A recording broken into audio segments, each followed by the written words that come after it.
जब कुंभकर्ण 6 महीने 16 था तो उसकी पत्नी क्या करती थी। एक बार की बात है, भगवान श्री कृष्ण और देवी सत्यभामा अपने महल में विश्राम भवन में आराम कर रहे थे और रामायण के कुछ प्रमुख पात्रों के बारे में बातचीत कर रहे थे। बातचीत करते करते देवी सत्यभामा के मन में एक प्रश्न आया। देवी सत्यभामा कहती हैं, हे स्वामी, मेरे मन में एक प्रश्न है, आपकी आज्ञा हो तो मैं आपसे प्रश्न पूछना चाहती हूँ। तो भगवान श्री कृष्ण कहते हैं, देवी सत्यभामा, तुम निसंकोच होकर पूछो, मैं तुम्हारे हर प्रश्न के रहस्य बताने के लिए तैयार हूँ। तो देवी सत्यभामा रहती हैं, हे दया के सागर, कुंभकर्ण के 6 महीने सोने के बाद उसकी पत्नी का क्या होता था। तो भगवान श्री कृष्णा बोले, हे देवी सत्यभामा, तुम्हारे इस प्रश्न से समस्त नारी जाति का कल्याण होगा। कुंभकर्ण के सोने के बाद उसकी पत्नी क्या करती थी। हे देवी, इस कथा को जो भी स्त्री सुनती है वह सदा सुहागन रहती है और हर पुरुष के जीवन में पत्नी का वियोग नहीं होता। तो देवी सत्यभामा रहती है, हे स्वामी, मैं इस कथा को ध्यान से सुनेगी, कृपया आप इस कथा को सुनना प्रारंभ कीजिए। तो भगवान श्री कृष्णा कथा को सुनते हुए कहते हैं कि रामायण का एक मुख्य पात्र था कुंभकर्ण, जो कि लंकापति रावण का छोटा भाई था। रावण का ये भाई इतना भयंकर था कि एक दिन में अनेक जीव जंतुओं का भजन अकेला ही खा जाता था। इसके बाद भी कुंभकर्ण के पेट में चूहा नहीं, हाथी दौड़ते थे। भूख शांत न होने पर कुंभकर्ण अपनी प्रजा को भी खा जाता था। ब्रह्मदेव भी कुंभकर्ण की शक्ति से दुखी थे, क्योंकि ब्रह्मदेव को पता था कि आज नहीं तो कल कुंभकर्ण की भूख से संसार में हाहाकार मच जाएगा। फिर एक दिन रावण, कुंभकर्ण और विभीषण तीनों भाइयों ने मिलकर ब्रह्मा जी की तपस्या प्रारंभ की। भी काफी दिन तक घोर तपस्या करते रहे। फिर ब्रह्मा जी उनके सामने प्रकट हुए। ब्रह्मदेव ने तीनों भाइयों से वरदान मांगने को कहा, तो रावण ने अमृतत्व प्राप्ति का वर मांगा, लेकिन यह वरदान देने से ब्रह्म देवता ने मना कर दिया और कहा कि तुम्हारा जीवन तुम्हारी नाभि में स्थित रहेगा, जिससे शत्रु आसानी से तुम्हारा वध नहीं कर पाएगा। वही जब बारी विभीषण की आई तो उन्होंने संपूर्ण जीवन में विष्णु भक्ति मांगी। कुंभकर्ण ने इंद्रासन पाने की इच्छा से यह घोर तपस्या की थी, जिससे इंद्रदेव भी काफी चिंतित थे। इंद्रदेव अपनी इस चिंता के निवारण के लिए देवी सरस्वती के पास पहुंचे और उनसे विनती की कि आप कुंभकर्ण की मति फेर लीजिए, जिससे वह इंद्रासन न मान ले। इंद्रदेव की व्यथा सुनकर देवी सरस्वती कुंभकर्ण की जीभ पर बैठ गई, और जब ब्रह्मदेव ने कुंभकर्ण से वर मांगने को कहा, तब कुंभकर्ण ने इंद्रासन की जगह पर निंद्रासन मांग लिया। इतना कहते ही ब्रह्मदेव ने तथास्तु कह दिया। लेकिन रावण और विभीषण ने विनती ब्रह्मदेव से विनती करी और कहा कि यदि ये आजीवन सोता रहेगा तो संसार का सुख कब देखेगा। ये सुनकर ब्रह्म देव ने 6 माह बाद एक दिन कुंभकर्ण को जागने का दे दिया और अगले दिन से 6 महीने तक सोने को कह दिया। सोते रहने के वरदान के साथ साथ ब्रह्मदेव ने ये चेतावनी भी दी थी कि यदि कुछ समय से पूर्व कुंभकर्ण को जगाएगा तो वह दिन कुंभकर्ण का अंतिम दिन होगा।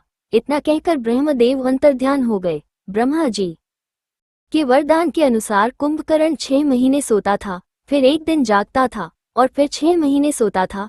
इस वरदान के बाद कुंभकर्ण सो गया तो 6 महीने बाद उठा तो पूरी लंका में हाहाकार मच गया, क्योंकि उसका शरीर एक विशाल पर्वत की तरह था और उठते ही उसे भूख लगी। सबसे पहले उसने लंका में खाना ढूंढना शुरू किया। उसने लंका की वाटिका से फल तोड़कर खा लिए। सभी फल खाने के बाद भी उसका पेट नहीं भरा तो उसने लंका से बाहर जाकर लोगों को खाना शुरू किया। कुंभकर्ण का शरीर बहुत बड़ा था, तो वह आदमियों को अपनी एक उंगली से उठा लेता था और उठाकर अपने मुंह में चबा लेता था। फिर रावण ने मंदोदरी से विवाह किया, तो उसके बाद रावण ने बलि से अपने भाई कुंभकर्ण के लिए उनकी कन्या वज्रवाला का हाथ मांगा।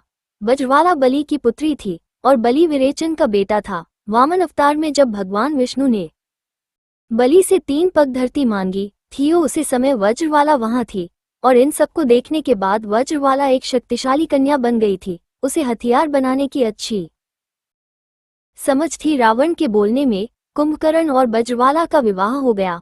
वज्रवाला कुंभकर्ण के साथ लंका आ गई और लंका में बड़े बड़े अस्त्र शस्त्र बना रही थी।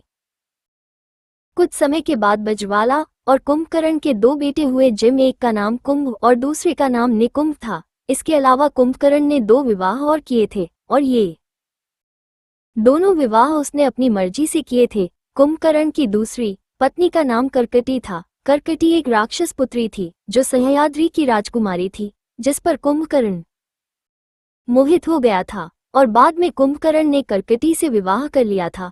कर्कटी से कुंभकर्ण के पुत्र भीमासुर का जन्म हुआ, जो कि एक क्रूर राक्षस था। कर्कटी कुंभकर्ण के साथ लंका में नहीं रहती थी, वो पर्वत में रहती थी और अंत तक वही रही। कुंभकर्ण का तीसरा विवाह कुतुबपुर के महोदर नामक राजा की बेटी तिलकमाला से हुआ था, जो बाद में लंका में ही रह रही थी। कुंभकर्ण की पहली पत्नी वज्रवाला को रावण ने लंका की शास्त्र बनाने वाली सेवा का सेनानायक बना दिया, क्योंकि उसे शास्त्रों के बारे में बहुत ज्ञान था, इसलिए वो अपनी सेवा के साथ शास्त्र बना रही थी। और कुंभकर्ण की तीसरी पत्नी तड़पमाला उसके लिए 6 महीने तक भोजन बनाती थी, ताकि जब कुंभकर्ण उठे तो उस भोजन को खाकर उसकी भूख मिट जाए। दोस्तों, रावण और कुंभकर्ण शुरू से राक्षस नहीं थे, एक श्राप के कारण वो राक्षस बने थे। धर्म ग्रंथों के अनुसार भगवान श्री विष्णु के दरबार में जय और विजय नाम के 2 द्वारपाल थे। एक बार सनक, सनद, सनातन और सनत कुमार नाम के 4 मुनि भगवान श्री विष्णु के दर्शन करने के लिए आए थे। उस समय जय और विजय नाम के श्री विष्णु के 2 पहरेदार ने उनकी हंसी उड़ाते हुए उन्हें रोकने का प्रयास किया। इससे वे चारों मुनि बहुत गुस्से में आकर श्राप देते हुए बोले कि तुम्हारे कर्म तो असुरों जैसे हैं, इसलिए तुम इसी क्षण असुर हो जाओ, यहाँ तुम्हारा कोई काम नहीं। तीतर भीतर कर दिया और न जाने कितने ही बंदरों को भी मार दिया था। तो ये सब देखकर श्री राम ने देखा कि कुंभकर्ण अब नहीं मानेगा। तब श्री राम ने धनुष पर बाण चढ़ाया और कुंभकर्ण को मारकर यमलोक पठाया। कुंभकर्ण के मरने के बाद रावण दुखी हो गया था, क्योंकि उसने अपने भाई को खोया था, परंतु रावण से ज्यादा दुखी कुंभकर्ण की पत्नियां वज्रवाला तड़ितमाला थी और वे सती हो गई, क्योंकि बज्जरवाला और तड़पमाला दोनों ने श्री राम से प्रार्थना की थी कि उन्हें भी इस असुर योनि से मुक्ति मिल जाए, और श्री राम जी ने बाद में ऐसा ही किया। तब भगवान श्री कृष्णा कहते हैं कि है देवी सत्यभामा कुंभकर्ण के साथ साथ उसकी पत्नियों को भी मुक्ति मिल गई। और इसी के साथ हमारी आज की कहानी भी संपन्न हुई। दोस्तों, अगर वीडियो अच्छा लगा हो तो लाइक करें और हमारे चैनल को सब्सक्राइब करें और अपने दोस्तों